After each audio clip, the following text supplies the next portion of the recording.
Assalamualaikum and hi, my name is Siti Binti Ismail and my matric number is A22A1188. Today, I'm going to discuss about my first assignment, which is the history of management roots. There will be 4 figures that I want to discuss in this video. Firstly is Frederick Winslow Taylor, secondly is Henry Fayol, third is Max Weber, and fourth is Mary Parker Follett. Taylor was born on March 20 in 1856 at Philadelphia, Pennsylvania. He was an American inventor and engineer who is known as the father of scientific management. He also was widely known for his methods to improve industrial efficiency. He summed up his efficiency techniques in his book, which is the Principles of Scientific Management. This book was voted the most influential management book of the 20th century by the fellows of the Academy of Management. He then died on March 21 in 1915 at Philadelphia, Pennsylvania. Now I will discuss his popular book, which is the Principles of Scientific Management Theory. This theory is about the progress of science to substitute the approximation principle or hypothesis of the awareness and education of workers.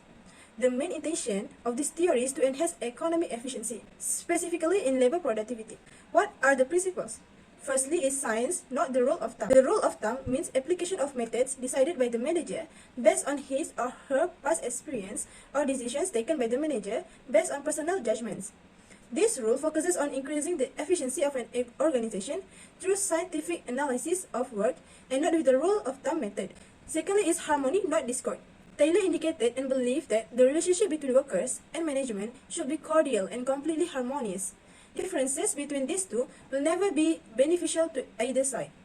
Management and worker should acknowledge and understand each other's importance. Okay, next is mental revolution. This technique involves a shift of attitude of management and workers towards each other. Both should understand the value of each other and work with full participation and cooperation. Other than that is cooperation, not individualism. Taylor believes in mutual collaboration between workers and the management. Managers and workers should have mutual cooperation and confidence and a sense of goodwill. The main purpose is to substitute internal competition with cooperation. Okay, lastly is development of every person to his greatest efficiency. The effectiveness of a company also relies on the abilities and skills of its employees. Now, what is the advantages and disadvantages of this theory? The first advantage is quick decision making because we are already planning ahead of time. Quick decision making happens because of decreased autocracy, where workers and managers adopt a positive relationship in cooperation. Thus, they enhance democracy in the workplace. Secondly is increased efficiency. How? By enhancing production. The harmonious relationship between the management and workers assists in production in the organization. It also leads to less production time and reduced cost of production. Next, this theory beneficial to the nation. With this theory, the national income can be enhanced and there is also quick industrial development because every phase of society meets the high standard of living and there is peace. And lastly, this theory can avoid labor and management disputes because of good working conditions. Now, what are the disadvantages of this theory? Okay, firstly is wrong assumption in decision making because managers take control.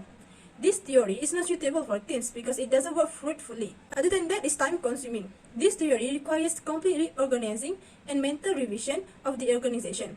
It needs more time for standardization, study, and specialization, or else at the time of overhauling, the workers suffer. Moreover, unemployment can happen because men are replaced by machines. In this way, fewer employees are required and many check out from work. And lastly, planning reduces productivity. The next person who contributed to management is Henry Fayol. He was born on July 29 in 1841 in Istanbul. He was a French mining engineer, mining executive, author, and director of mines who developed a general theory of business administration that is often called Fayolism. He and his colleagues developed this theory independently of scientific management contemporaneously.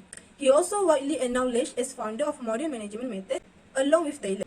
Then he died on November 19, 1925. His famous work is Fayolism.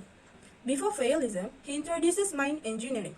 Fayolism was a theory of management that analyzed and synthesized the role of management in organizations. Fayol's work was one of the first comprehensive statements of a general theory of management. He believed by focusing on managerial practices, he could minimize misunderstandings and increase efficiency in organizations. What are the principles of management? There is 14. The first one is division of work. In practice, employees are specialized in different areas and they have different skills within the knowledge areas. According to Henry Fayol, specialization promotes efficiency of the workforce, increases productivity and increases accuracy and speed. Then, authority and responsibility. According to Henry Fayol, the accompanying power or authority gives the management the right to give orders to the subordinates. Next is discipline. This principle is about obedience. It is often a part of the core values of a mission and vision in the form of good conduct and respectful interactions. Other than that is unity of command, means every employee should receive orders from only one superior or behalf of the superior. And unity of duration, means each group or organization activities that have the same objective should be directed by one manager, using one plan for achievement or one common goal. Moreover, remuneration is important because all workers must be paid a fair wage for their services. Next is subordination of individual interest to general interest. It means that the interest of any one employee or group of employees should not take precedence over the interest of the organization as a whole. Other than that is centralization and decentralization. This refers to the degree to which subordinates are involved in decision making. Next is scalarchy. Scalarchy is the line of authority from top management to the lower ranks represents the scalarchy.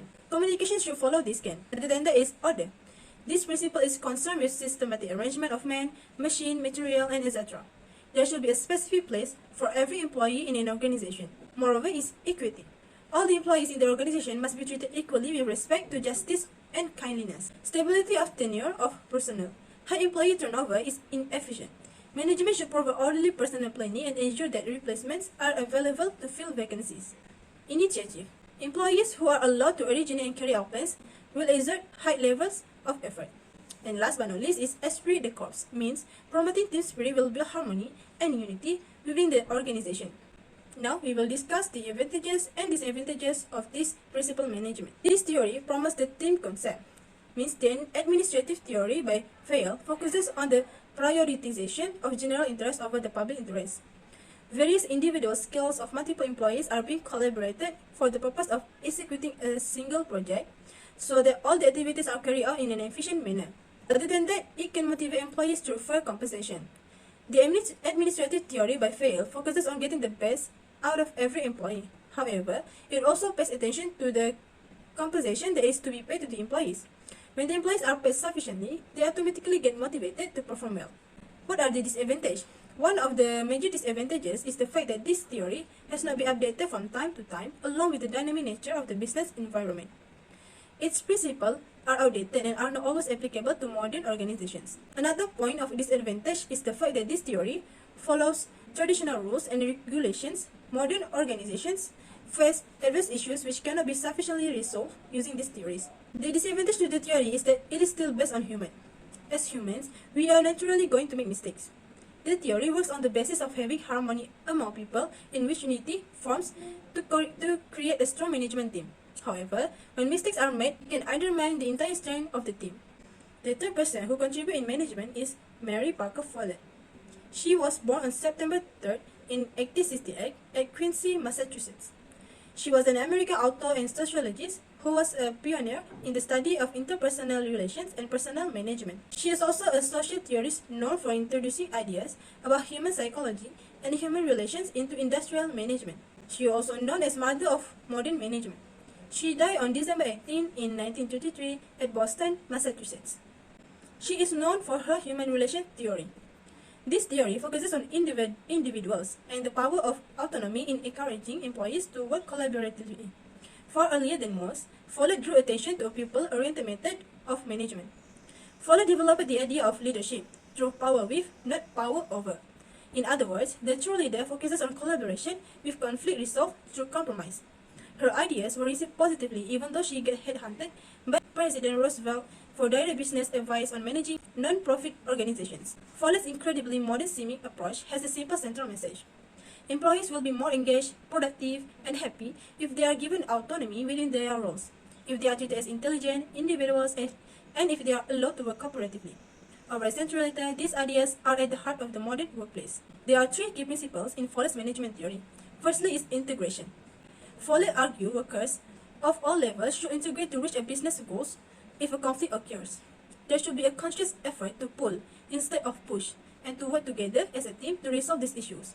Then, power with. Rather than establishing a strict hierarchy and delegating power to certain individuals over others, Follett believed leaders should practice coactive power. Powering with your team is better than controlling them. This way, each member feels just as valued as the next. Lastly is group power. Foley made the case that leaders should value group power over personal power. Her theory suggests that true leaders create power for the group rather than keeping it for themselves. The advantages of this theory. Firstly, it can increases employee engagement.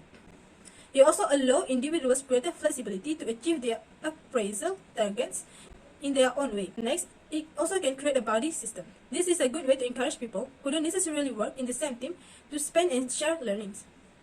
Lastly, this theory can support cross-team employee collaboration. The disadvantage of this theory. First is human relation theory focuses on human theory. It does not include productivity of the workforce, not a specific theory or strategy. Then, human relation theory does not show a roadmap of work. And lastly, it wouldn't be effective in today's larger companies and franchises because this theory only focuses on small companies' management. The last person that I will discuss is Max Weber. He was born on April 21st in 1864 at Erfurt, Germany. He was a German sociologist and political economist, best known for his thesis on the Protestant ethic, relating Protestantism to capitalism, and for his ideas on bureaucracy. He died on June 14 in 1920 at Munich, Germany. His famous work is Bureaucracy Management Theory. Bureaucracy is a personnel and administrative structure of an organization. The term is used mostly in referring to government administration, especially regarding officials in the federal government and civil service. Weber defined bureaucratic management and proposed theories of effective management that are still used in the corporate industry. According to Max Weber's bureaucratic management theory, Weberian bureaucracy is a structure that must be implemented in all big organizations. He proposed this to ensure the structural operation of all tasks by a huge number of employees.